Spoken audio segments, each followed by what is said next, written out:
दोस्तों एक बार फिर से आपका स्वागत है आपके अपने YouTube चैनल पर। आज भारत में 4 करोड़ से ज्यादा लोग थायराइड की बीमारी से पीड़ित हैं। ये आंकड़े इस बीमारी की भयावह स्थिति को बयां करने के लिए काफी हैं। थायराइड एक तितली के आकार की ग्रंथि होती है जो गर्दन के बीच में श्वास नली के ठीक ऊपर स्थित होती है। इसका काम शरीर में थायराइड हार्मोन्स को बनाना होता है। हमारी बॉडी में थायराइड ग्रंथि का काम खून में हार्मोन का निर्माण करना, उनको स्टोर करना और निकालना है ताकि वो हार्मोन शरीर की कोशिकाओं तक पहुंच सके।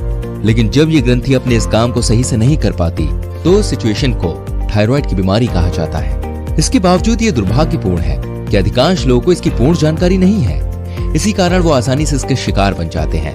आइए जानते हैं दोस्तों थायराइड के कारण क्या क्या हैं। देखिए हमारी दिनचर्या में ऐसे बहुत सारे कारण होते हैं जिनकी वजह से थायराइड हो सकती है।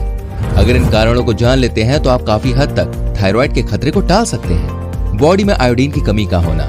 दोस्तों थायराइड की समस्या मुख्य रूप से बॉडी में आयोडीन की कमी के कारण होती है। अतः सभी लोगों को अपने भोजन में ऐसे नमक का सेवन करना चाहिए जो आयोडीन से भरपूर हो। अत्यधिक तनाव लेना। दोस्तों जो लोग छोटी छोटी बातों में तनाव लेते हैं ना, उन लोगों में थायराइड होने की संभावना अधिक रहती है। इसलिए कोशिश करें कि आप ज्यादा तनाव में ना रहें। हाई ब्लड प्रेशर का होना। दोस्तों हाई ब्लड प्रेशर के मरीजों में थायराइड होने की संभावना ज्यादा रहती है। हाई ब्लड प्रेशर को हाइपरटेंशन भी कहा जाता है। इसमें दिल की धमनियों में खून के बहने की गति तेज हो जाती है। बच्चे को जन्म देना। कई बार देखा गया है कि थायराइड इन महिलाओं को भी हो जाता है जिन्होंने हाल ही में बच्चे को जन्म दिया हो। हालांकि ये समस्या कुछ समय के बाद स्वयं ठीक हो जाती है, लेकिन अगर थायराइड लंबे समय तक बनी रहे तो उस सिचुएशन में उस महिला को अपना सही से इलाज करवाना चाहिए। मधुमेह यानी कि डायबिटीज का होना। दोस्तों अक्सर थायराइड मधुमेह के कारण भी हो जाता है। अतः इससे पीड़ित व्यक्ति को अपने डायबिटीज को नियंत्रित करने की कोशिश करनी चाहिए। अनुवांशिक गड़बड़ी। पुरुषों में थायराइड की समस्या का एक कारण अनुवांशिक भी हो सकता है। अगर किसी को माता पिता या दादा दादी या मान लीजिए घर का कोई सदस्य इस बीमारी से पीड़ित है तो आप में भी जीन्स के जरिए ये बीमारी आ सकती है। अगर थायराइड ग्लैंड हार्मोन का उत्पादन अधिक कर रहा है या मान लीजिए बहुत कम कर रहा है तो दोनों ही स्थितियों को थायराइड रोग कहा जाता है। थायराइड का ठीक तरह से काम न करना बॉडी में कई तरह की परेशानियों का कारण बन सकता है। अगर थायराइड ग्लैंड इस हार्मोन को अधिक बनाता है तो इसे हाइपरथायरॉयडिज्म कहते हैं। अगर आपका थायराइड ग्लैंड इस हार्मोन को कम बनाता है तो इसे हाइपोथायरॉयडिज्म कहते हैं। दोस्तों थायराइड मेटाबॉलिज्म को कंट्रोल करने वाले इस हार्मोन को जारी करने और उन्हें कंट्रोल करने में महत्वपूर्ण भूमिका निभाता है। मेटाबॉलिज्म वो प्रक्रिया है जिसमें आपके द्वारा खाए गए खाने को एनर्जी में ट्रांसफॉर्म किया जाता है। ये एनर्जी आपके पूरे शरीर को सही तरीके से काम करने में हेल्प करती है। थायराइड मेटाबॉलिज्म को कुछ खास हार्मोन्स जैसे कि T4 और T3 की हेल्प से कंट्रोल करते हैं। इन दोनों हार्मोन्स का उत्पादन थायराइड करता है और इनका काम बॉडी के हर सेल को कितनी एनर्जी की जरूरत है ये बताना होता है। जब आपका थायराइड सही तरीके से काम करता है ना तो ये सही मात्रा में हार्मोन्स को बनाता है जो सही तरीके से मेटाबॉलिज्म का काम करते हैं। हाइपरथायरॉयडिज्म।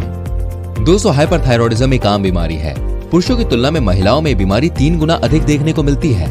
आप इसके कारण को कम करके हाइपरथायरॉयडिज्म होने की संभावना को कम कर सकते हैं। चलिए जानते हैं हाइपरथायरॉयडिज्म के लक्षण के बारे में।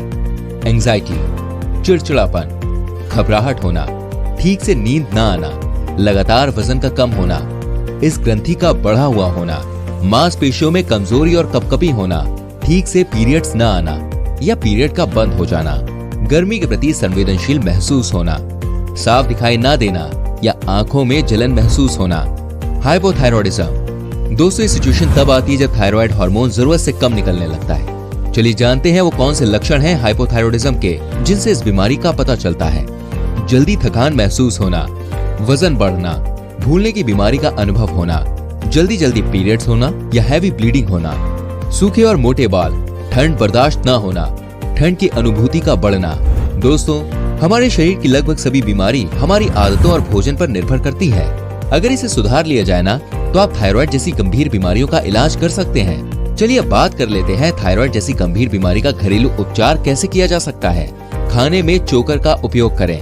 दोस्तों आज की भागदौड़ भरी जिंदगी में हम हर काम को आसान बनाने में लगे हुए हैं। फलस्वरूप हम गेहूं पिसवाने की जगह रेडीमेड आटा बाजार से खरीद लेते हैं। अपने आटे को अधिक सफेद दिखाने के चक्कर में ये आटे की कंपनियां महीन छलनी से छानकर गेहूं के छिलके यानी कि भूसी या फिर चोकर को छानकर निकाल देते हैं।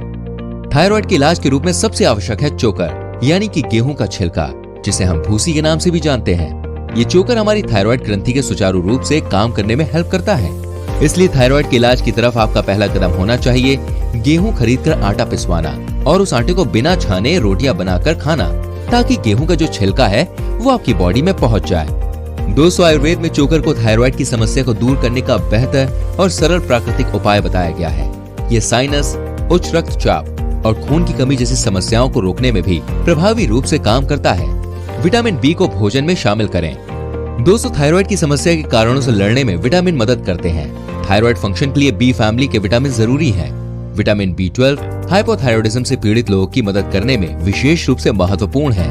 हर रोज अंडे, मांस, मछली, फलियां, दूध और अखरोट शामिल करना विटामिन बी की स्थिर आपूर्ति के साथ मदद कर सकता है। नारियल का तेल का उपयोग करें। दोस्तों, नारियल के तेल में फैटी एसिड होते हैं जो थायराइड ग्रंथि के सही कामकाज में हेल्प करते हैं। नारियल तेल का संतुलित उपयोग वजन कम करने में हेल्प करता है, मेटाबॉलिज्म बढ़ाता है और बॉडी के तापमान को संतुलित करता है। एप्पल साइडर विनेगर का सेवन करें। देखिए, यह हार्मोन के संतुलित उत्पादन में हेल्प करता है, शरीर के वसा को रेगुलेट करने, बॉडी में विषाक्त पदार्थों को निकालने और पोषक तत्वों के अवशोषण में सहायक है। इसे शहद और पानी में मिलाकर लिया जा सकता है। अदरक को उपयोग में लाएं। घरों में आमतौर पर मिलने वाली चीजों में एक चीज है अदरक। इसमें मौजूद गुण जैसे ये पोटेशियम, मैग्नीशियम आदि थायराइड की समस्या से निजात दिलवाते हैं। अदरक में एंटी इंफ्लेमेटरी गुण थायराइड को बढ़ने से रोकता है और उसकी कार्य प्रणाली में सुधार लाता है। काली मिर्च है असरदार। अगर आप थायराइड ठीक करना चाहते हैं तो काली मिर्च का सेवन जल्द ही शुरू कर दें। इसका उपयोग आप किसी भी प्रकार से कर सकते हैं। अगर आप चाय में थोड़ी सी काली मिर्च और सॉल्ट डालकर पिए ना तो आपको बहुत फायदा मिलेगा। आप इसे अदरक के रस और गर्म पानी में डालकर भी पी सकते हैं। ऐसा करने से आपकी थायराइड कंट्रोल में आ जाएगी। दोस्तों, इन सभी चीजों को अपने जीवन में जोड़ने से आप थायराइड जैसी गंभीर बीमारी से निजात पा सकते हैं। उम्मीद करते हैं आपको हमारी ये वीडियो अच्छी लगी होगी। प्लीज हमारी वीडियो को लाइक करें, शेयर करें अपनी फैमिली के संग, अपने दोस्तों के संग, जिससे उन्हें भी इस प्रॉब्लम से छुटकारा मिल सके। ऐसी और वीडियोस को देखने के लिए जल्दी से चैनल को सब्सक्राइब करके बेल आइकन को प्रेस करें ताकि आप तक हमारी हेल्दी टिप्स पहुंच सके। चलिए, मिलता हूं आपसे अगली वीडियो में। ठीक है, अपना बहुत ख्याल रखिए, स्वस्थ रहिए। हमारी वीडियो देखने के लिए आपका धन्यवाद।